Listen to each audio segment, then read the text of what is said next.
contractual breaches identified at 2 Clare IPAS centres. This follows inspections carried out by the Justice Department and concerns raised following those recent inspections of the IPAS centres here. And the inspections carried out by the Department of Justice, Home Affairs and Migration examined facilities in Lisdoonvarna, Ennis and Miltown Malbay with mixed findings across the centres, including issues around overcrowding, safety and living conditions. And earlier on, I was joined by John Lannon. John is the CEO of Doras, to discuss what this means for residents and indeed the wider IPAS system. And John firstly gave me his reaction to the findings. Unfortunately, it didn't surprise us. The accommodation provision for international protection applicants is a for-profit system. Doesn't always have a focus on the best interests of residents or of preserving their dignity or recognising the challenges that they face. And conditions are poor in many of the accommodation centres currently in use around the country. We've actually visited one of those centres that was highlighted, and we found a whole litany of issues. You know, it's self-catering, but there were cooking restrictions. So, for example, parents can't leave children unattended outside the kitchen area, but children are not permitted inside the kitchen with their parents. So as a result, some parents, particularly single parents, struggle to prepare meals. Another problem is food isn't allowed in bedrooms, so residents have to eat in communal areas, but children can't settle there because of the noise and they don't eat. There's lack of play space for children. Residents describe staff interactions as dismissive, difficult, complaints often not addressed or followed up on. So there's a whole load of areas that are particular concern to us. We've always advocated and always say accommodation providers should operate in a way that protects children's well-being, safety and development, but we routinely find that this is not the case. If we look at some of the facilities that were inspected, I mean, in relation to the Castle Hotel, there was damp highlighted, overcrowding, cracked walls, also a mention of maintenance works being carried out while residents were still living there. How concerning are those issues from the well-being of residents, and what kind of impact can it have on them? This is the first point of concern, obviously, is that people are living in poor conditions. They're living in conditions not just in Castle but in other centres where there's mould on walls, as you say, there's damp. This is bad for their physical health. People are also living in very cramped spaces, remote locations as well, which is very damaging for mental health. This is a danger, problematic in terms of child development as well. One of the main problems is the lack of independent oversight or inspections of most IPAS accommodation centres. The department occasionally visit, but that's not enough. You know, we know that permanent direct provision centres like Knocklashin have faced more scrutiny in recent years, but emergency accommodation, which is the situation in many places, now hosts the majority of international protection applicants. They remain largely unexamined, they're weakly regulated, and they're without independent oversight, as I said. There was issues at other facilities like the King Thomond Hotel, blocked exits, unauthorised electrical appliances, but other facilities such as the Clare Lodge found to be operating to a high standard. So I suppose it's important to note that not all facilities have issues. And are there lessons perhaps that can be learned from centres that are working well?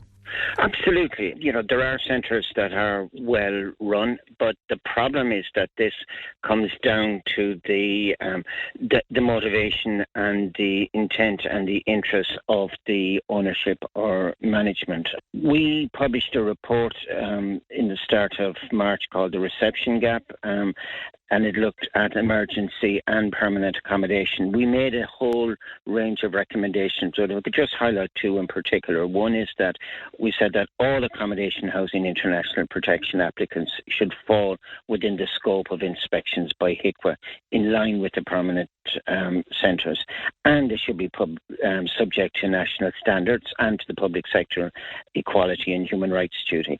And the other recommendation that I want to highlight that we made was that all accommodation should be delivered within a social care framework supported by a suitably qualified, professionally regulated workforce. And as I said, one of the key problems we find is that not only are the physical conditions poor, this was also found incidentally in the case of the HICWA inspection on Knocklashin, which was published about a week ago, to say that the the presentation, the conditions of the accommodation blocks were deteriorating, the appearance and upkeep of the site was poor, did not promote the well-being or the dignity of residents. But, if you come at this from the point of view of ensuring the dignity, the well-being of residents, then the approach can and should be quite different.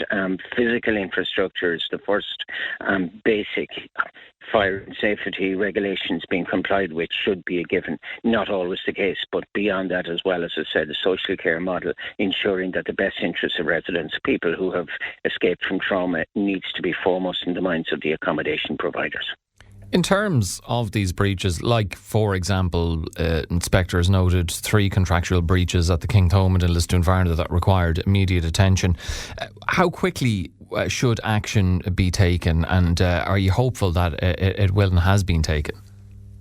Again, the lack of independent oversight or a proper inspection regime is a problem here, because without that, then the inspections are once off. Sometimes, we've highlighted issues to IPAS. In the case of some of these centres out in Lisdoonvarna, to be fair, they have addressed some of the points that were raised, but there are 250 of these across the centre of the country. The conditions varied dramatically. We did our research into the breadth of conditions, the range of problems that we saw across the country. We have not had proper engagement in relation to those issues from the department. We don't have that independent inspection regime where HICWA or some other body will go back repeatedly to ensure that the recommendations that were made were taken up and that the improvements were made. They've done that in the case of Knocklesheen. They are going back repeatedly, essentially, over a period of time, but not in the case of the centres in Lisdoonvarna. Just finally, John, you mentioned some recommendations you've made. I mean, what other kind of longer term reforms are needed to improve the IPAS system overall? Well, look, we're at a point now where the government have just enacted an International Protection Bill 2026, which will come into force in June. And there are a whole range of problems with that. But if we look in terms of what are called reception conditions or accommodation, ensuring that the health, the well-being, the education, etc., of international protection applicants are properly and adequately addressed, there are a whole lot of issues that need to be addressed. The government need to ensure that there are appropriate accommodation for vulnerable people who come in. They also need to ensure that emergency accommodation should be as it says, it should be short-term. It should be tightly time-limited because its routine, prolonged use is incompatible with human rights obligations, and we have made that recommendation very strongly. We also want to see, as I said, a social care model followed. We want to ensure that things like accommodation centres have private meeting spaces. They have adequate play area for children.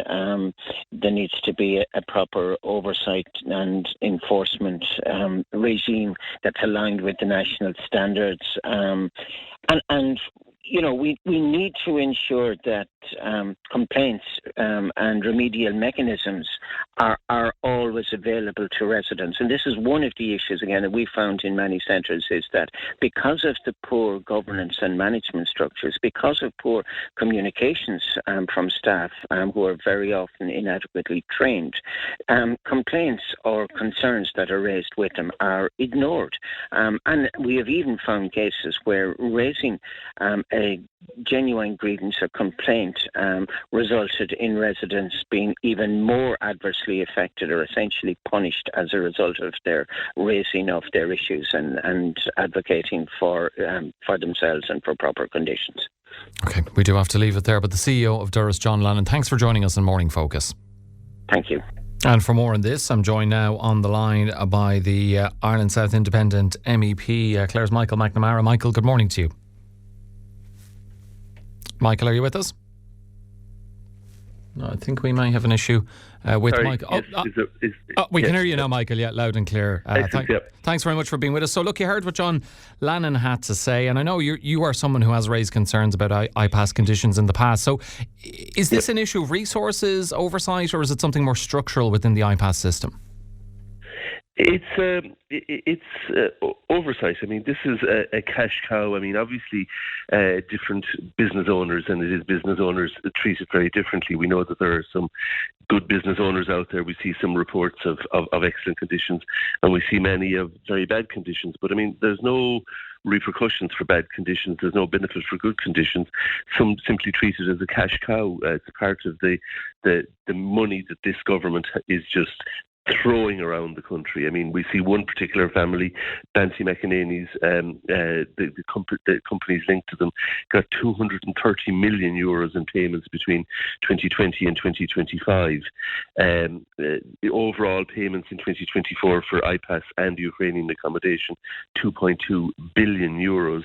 The Minister for Justice confirmed that the cost of IPAS accommodation increased by 20% to 1.2 billion euros last year. I mean, this is taxpayers' money, and it's been literally thrown around the place with little or no oversight by the government. Take City West as one example. It was purchased after the downturn for a fraction of its valuation before it, and suddenly it was making millions. When it became a COVID centre, when it ceased to be a COVID centre, it became a refugee accommodation centre. It was paid 78 million euros of Irish taxpayers' money by the government in 2024. It made profits now, not earning, but profits after all expenses were paid of 17.5 million euros in 2022.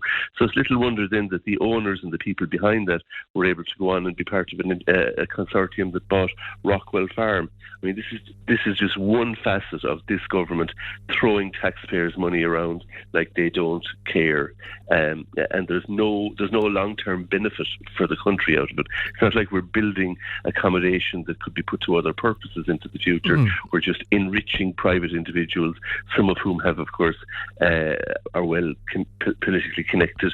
Others are not politically connected, but the one common denominator is there's absolutely no oversight, and nobody cares whether there's value for money or whether there isn't. So how do we balance all that then, Michael? How did the government approach obviously the desires you've highlighted there from those operators to make money with the urgent need for accommodation, but also the need to maintain proper living standards? Can all those things tally up?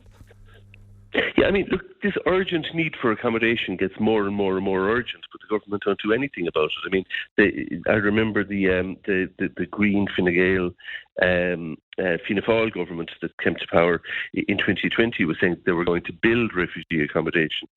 I'm still waiting to see a single block in the ground. I mean, I heard spokespeople from Clare outlining the plans of what the government were going to do, but we haven't got past the stage of planning. So, unless you start doing something about it, the situation isn't going to change. The other thing is, of course, that people are spending far too long in the asylum system. You accommodate people while they're in the asylum system. People are supposed to have a determination within 6 months. The average length is now 24 months, and it doesn't seem to be changing. The government don't seem to be taking the necessary steps to do that. Okay, there's this migration pact that's been introduced and been transposed into Irish law. I mean, the essence of decision-making is that it should be fast but fair. The government are focusing on the fast but not so much on the fair. And if you're reducing the safeguards to make it fair, you're going to ensure that there's going to be more court cases. And that's going to bring more delay, more cost, and people staying in accommodation for longer periods of time. It is a mess. It's one that's going to take, I think that this current Minister for Justice has made some improvements. At least he seems aware of the problems, unlike his predecessor, Helen McEntee, who didn't seem to have any idea what was going on or what money was being spent on within her department. Michael, what should happen now then in terms of enforcement or sanctions where breaches at these centres have been identified? Because as John Lannon highlighted earlier on, there is no external overview of when, how or if the recommendations as to how to rectify those breaches are enacted.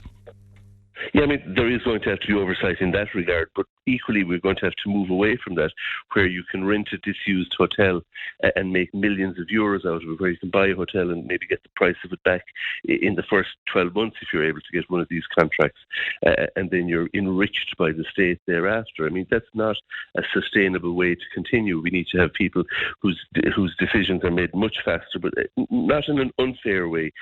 Safeguards have to be maintained. People have to be properly trained to make these decisions, and there have to be safeguards. Like the idea that you won't have people that people won't be able to attend in person for their appeals is, in my view, very wrong, very short-sighted, because it means that they will perhaps not be treated as fairly as they need to be treated, and they'll resort to the courts in order to be treated fairly. But it's a structural problem across a system that's simply broken, and instead of fixing the system, the government are throwing money at it because there's a lot of money there, but there won't be a lot of money there forever, as we now know, as times appear to be, certainly very uncertain times, with the potential for an energy crisis in the near future. Okay, we do have to leave it there. Michael, thanks for joining us on this morning. Thank you very much.